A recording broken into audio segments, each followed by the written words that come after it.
أم جمعيمان بناو نشاني الولاء والبراء في الإسلام واتا خۆشەویستی و پشتیوانی و تەبەڕاکردن و دوورکەوتنەوە دوو حکمن دوو بابەتن لە ئیسلامدا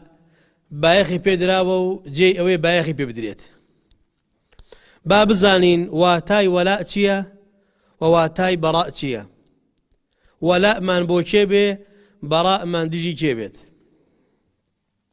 خۆشەویستان و عەزیزان، الولاء والبراء ئەم دوو شەیە و ئەم دوو بابەتە بابەتی عەقیدین و علاقەیان بە بیر و باوەڕ و عەقیدەی موسڵمانەوە هەیە. بۆیە پێویستە بایەخی تەواوی پێ بدرێت و فێری بین و کاری پێ بکەین. و پێویستە موسڵمان کەسێکی مەبدەئی بێت، خاوەن بیر و باوەڕێکی ڕاست و دروست و بەهێز بێت، خاوەن ئیمانێکی بتە و ڕاسخ و دامەزراو بێت. دەبێ موسڵمان دینی خۆی خۆش بوێت، دروشمە دینەکانی خۆش بوێت. پێویستە لەسەر موسڵمان دینی ئیسلام وەکو خۆی وەربگرێت، بایەخ بە دینی ئیسلام بدا، وەریگرێت، دوای بکەوێ بە جد و بە نەشاط، بە گورجی و بە ئازایی. دەبێ هەوڵ بدات موسڵمان فێری دینەکەی بێت. موسڵمان دەبێ هەوڵ بدات لە دینی خۆی شارەزا بێت، کار و کردەوەی پێ بکە و دروشمە دینەکانی خۆی ئاشکرا بکات.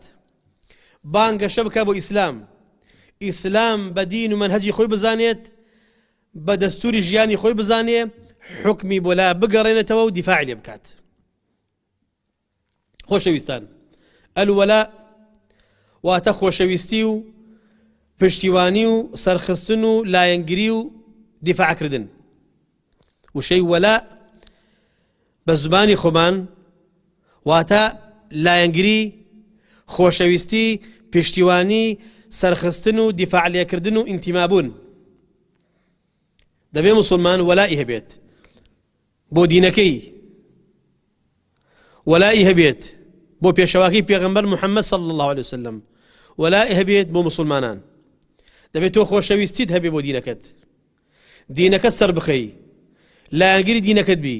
پشتیوانی دینەکەت بکەیت، ئینتیمات بۆ لای دینەکەت هەبێ و لە موسڵمانانە نزیک بیت. ئەمانە هەمووی واتان لە ژێر ناوی وەلاء جێ دەبێتەوە. بەڕائیش ئەلبەڕاء واتە بغز و تۆڕەبوون و بەڕائەتکردنی خۆت لە کوفر و کافران و لە بێباوەڕان. کە ئەلەی من بەریم لە تۆ، بەڕائەم هەیە بۆ کافران، واتە ڕقم لێتانە، ئەتان بغزێنم، حەزتان پێ ناکەم، لێتان دوورم، دژایەتیتان دەکەم، لێتان هەڵدەگەڕێمەوە، بە ناڕاستان دەزانم، هەتا بتوانم لێتان دوورە بم. ئەمە عەقیدەیە، ئەمە بیر و باوەڕە. دەبێ موسڵمان وەلاء و خۆشەویستی و دۆستایەتی و لایەنگری و پشتیوانی بۆ بڕواداران بێت. ڕق و بغز و عەداوەت و دووری و دوورەپەرێزی لە بێباوەڕان بێت. ئەمە وەلاء و بەڕاء لە ئیسلامدا. دوور بە لە کوفر و کافران، لە شریک و مشریکان، لە نیفاق و منافقەکان، لە ئیلحاد و ملحیدەکان، لە بیدعە و بیدعەکاران. خۆشەویستان، ئەسڵێک لە ئوسولی عەقیدەی ئیسلامی، بنەمایەک لە بنەماکان ئەوەیە دەبێت لەسەر موسڵمان کە پێویستە کە بە دینی خۆی بزانی و باوەڕ پێ بکە، ئەبێت دینی خۆی ئاشکرا بکات، دروشمە دینەکانی خۆی ئاشکرا بکات، تەبەڕا بکە بە ئاشکرا لە دینی جاهیلی و لە دینی بێباوەڕان. دەبێت نزیک بێت لە موسڵمانانەوە، نزیک بێت لە موسڵمانانەوە، دوور بێت لە مولحیدەکان و بێباوەڕەکان. پێویستە موسڵمان نزیک بێت لە موسڵمانان، تێکەڵی موسڵمانان بێت، هاوخەمیان بێت، بەدەنگیانەوە بچێت، سەریان بخاو دیفاعیان لێ بکات. بەڵام دوور بێت لە جاهیلی، دوور بێت لە مولحیدەکان، بیان بغزێنێ و ڕوبەڕوویان بۆستێتەوە و تەبەڕایان لێ بکە و نەیانیوێت، بۆ ئەوەی حەق و نەحەق لە یەکجیا بنەوە، پاک و پیس لە یەکجیا بنەوە، بۆ ئەوەی موسڵمان لە ناو سەنگەری موسڵمانان بێت، نەچێتە سەنگەری بێباوەڕان و ڕیزی بێباوەڕەکانەوە. نەعوذ بالله. دەبێ موسڵمان ئەو کەسەی کەوا خۆی بە موسڵمان دەزانێت، خۆی بە بڕوادار دەزانێت، پێویستە لەسەری تێکەڵی مسلمانان بێ و لە مسلمانان نزیک بێتەوە هاوخەمی مسلمانان بێت مسلمانانی خۆش بوێ پشتیوانیان بێ و لایەنگریان بێ سەریان بخاو پشتگیریان بێت یارمەتیدەریان بێت چونکی خوای گەورە فەرمێ المؤمنون والمؤمنات بعضهم أولياء بعض بڕوادارانی پیاوان ئەگەڵ ئافرەتان ئەوان پشتیوان و دۆستی یەکن دەبێ مسلمان بەڕائەتی خۆی بکە لە بێباوەڕان لە دوژمنانی دین نەیانێوێت لێیان بە دوور بێت بغزی لێیان هەبێت عداوەتیان بکە کاتی دژاتی ئیسلام دەکەن تەبەڕایان لێ بکات لێیان دوور بێ و ڕوبەڕوویان بۆستێتەوە کاتێک ئەوان هێرشەکەن بە مسلمانان ئەم بجەنگی دژیان ئەمە جوندی خوای و ئەمە سەربازی خوای گەورە میهرەبانە بەرامبەر جوندەکانی شەیطان ئەم بیر و باوەڕە کە باسمان کرد ئەمە ئەو بیر و باوەڕەیە کە خوای گەورە باسی دەکات لە قورئان بە ناوی میلەتی ئیبراهیم دەفەرمی میلەتی ئیبراهیم و دینی ئیبراهیم خۆی ئەوانەی کە لەگەڵیا بوون بەو شێوازە بوون کە ئەوەندە ڕوو لەخوا بوون و دینیان خۆش دەویست خوا مەدحیان دەکات ئەوەندەیان ڕق لە بێ باوەڕان و کوفر و شرک بوو خوا باسیان دەکات ئێمەش ئەمرمان پێکراوە ئیقتیدا بەو پیاوە بەڕێزانەوە بکەین بەو پێغەمبەر پایە بەرزەوە بکەین سەڵات و سەلامی خۆی لەسەر بێت خوای گەورە دەفەرموێت قد كانت لكم أسوة حسنة في إبراهيم والذين معه إذ قالوا لقومهم إنا براء منكم ومما تعبدون من دون الله كفرنا بكم وبدا بيننا وبينكم العداوة والبغضاء أبدا وبدا بيننا وبينكم العداوة والبغضاء أبدا حتى تؤمنوا بالله وحده الآية لسورة ممتحنة آية 4 خواه قرد فرميت أسوة وقدوة بيشوايتي بوهي أي مسلمانان لكي لإبراهيم أوانك لقريابون لو بيا موحد حنيفانك لقريابون بقومي خوان قد إيما برين لإيوة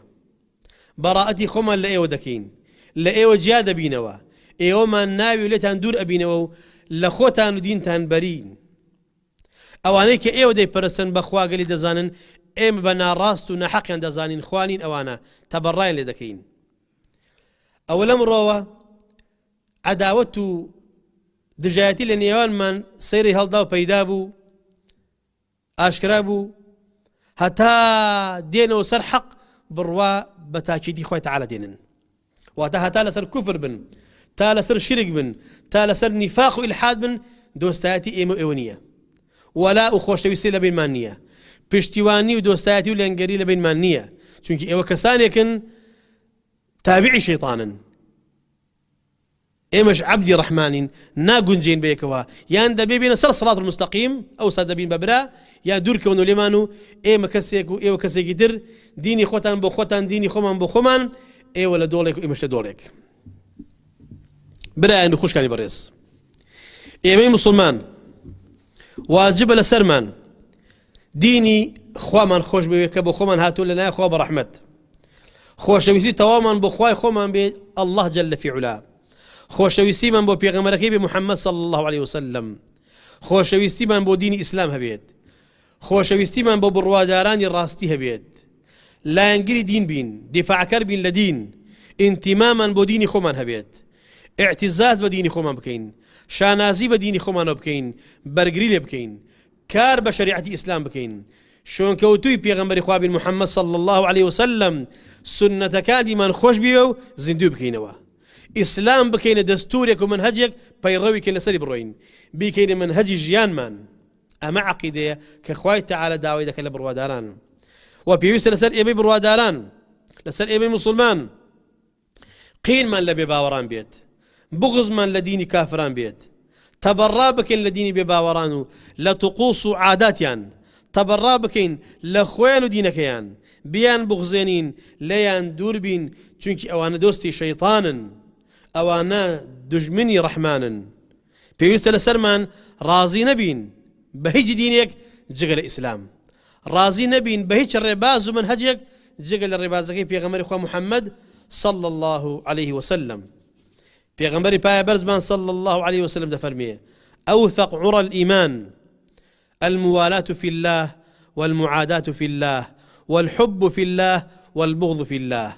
الحديث دفرميت تونترين قري إيمان محكم ترين قري إيمان أويا خۆشەویستی و دۆستایەتیت لەبەر خاتر خوا بێت خۆشەویستی و لایەنگریت بۆ خوا بێت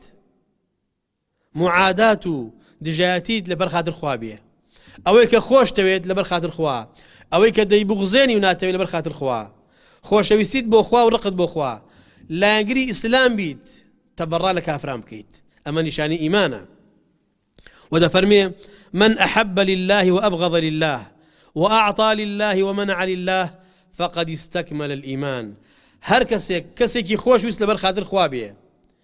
ڕقی لە کەسێ بوو کەسێکی بغزان لەبەر خاتر خوا بێ بەخشی لەبەر خاتر خوا منعی کرد لەبەر خاتر خوا ئەوە ئیمانی تەواوە واتە ئەمە عەبدی خوایە دڵ و دەروونی لەگەڵ خوایە بۆ خوا سڵحاوە بۆ خوا کار دەکات لەگەڵ خوای ڕەب العالەمین ڕاستی کردووە بەخشندەیەتی و ئەبەخشێ بۆ خوایە کە نابەخشێ لەبەر خاتر خوایە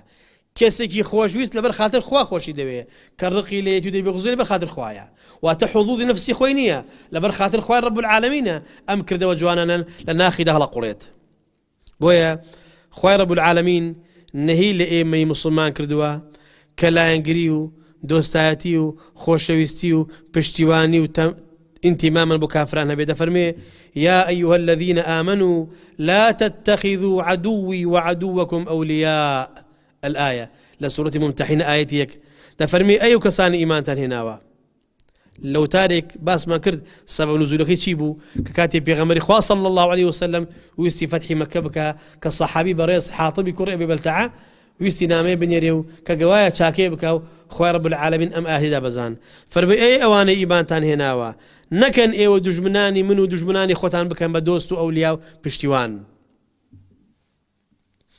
خوای ڕەب العالەمین جەل فی علاه بۆی ڕوون کردوونەتەوە کە بڕواداران لەناو خۆیاندا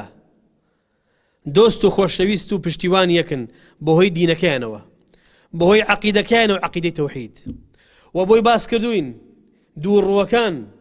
ئەوانیش دۆست و خۆشەویست یەکن بەهۆی ئەو عەقیدە چەپەڵەی کە لەسەرین و کە وەکو یەکوان دژ بە ئیسلامن بۆی خوای گەورە فەرموویێت المؤمنون والمؤمنات بعضهم أولياء بعض لسورة توبة إيمان داران لناو يقدا دوست پشتیوان يكن ودفرميت والمنافقون والمنافقات بعضهم أولياء بعض